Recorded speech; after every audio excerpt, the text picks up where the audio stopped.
Welcome to the Real Estate Espresso Podcast, your morning shot of what's new in the world of real estate investing. I'm your host, Victor Menashe. On today's show, we're talking about the 3 deadly sins of the spreadsheet, the most common mistakes I see investors make. The first is the dreaded rule of thumb mistake.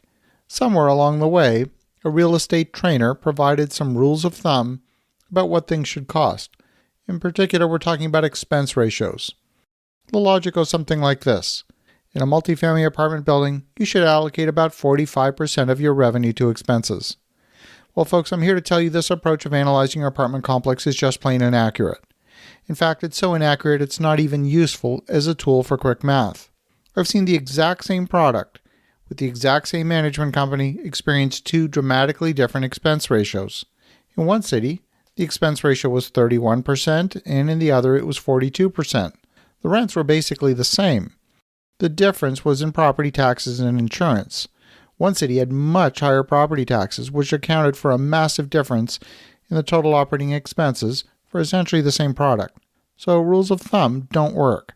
The only exception would be if you had another similar building in the same area with a good bit of operating history. In that case, you can borrow actual expense numbers as an estimate for a similar property in the same area.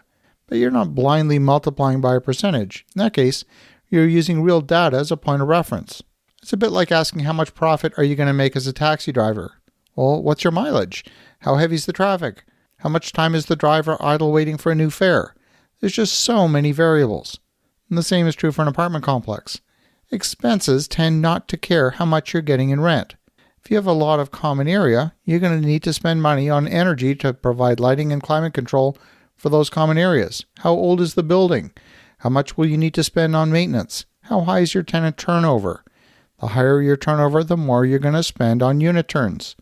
When a water heater decides it's reached end of life, the water heater doesn't care whether you're getting $700 a month in rent or $3,000 a month in rent, and it's going to cost the same to replace the water heater no matter what. But clearly, as a percentage of rent, the cost of maintenance is going to be much, much higher in the case of a low rent situation. I've seen investors take this flawed assumption and build a financial house of cards right on top of it. Earlier this week, I was engaged in a conversation with an investor about to build a new apartment complex in what I would describe as a C area. The cost of construction is up 15% over the past year, and I can tell you rents are definitely not up 15% in that area. In fact, rents in this C area are respectable, but they're far from what would be needed to support new construction. I find that investors who are new to development are often delusional about how to position a new property. The cost of construction varies at most by 10% between an A-class product and a B-class product.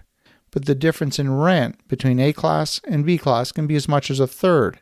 That explains why most new properties are often built as A-class. If you're going to bother building new, why not maximize your rent? Why would you go through all that effort and get 2/3 of the value? The problem lies in failing to distinguish between the value of A-class product and B-class product, especially in a C area. There's a total of 3 deadly sins that I see frequently when it comes to underwriting a deal. Excel or any spreadsheet will give you beautiful reports and charts and graphs. That creates an aura of legitimacy that far outstrips the integrity of the underlying data. So number 1, I see investors push the rents above market. Nothing too aggressive, maybe just $50 a month above market. I've seen so many investors delude themselves using this approach. Number 2, we're talking about the aforementioned expense estimates. And number 3, and this is one of the worst ones, the cap rate assumption. Market cap rate is often used to determine the value of a property. But since cap rates these days are so low, even a small change in cap rate can result in a large change in value. I would have valued a new property in that C-class location at about a 6 or 6.5% cap rate.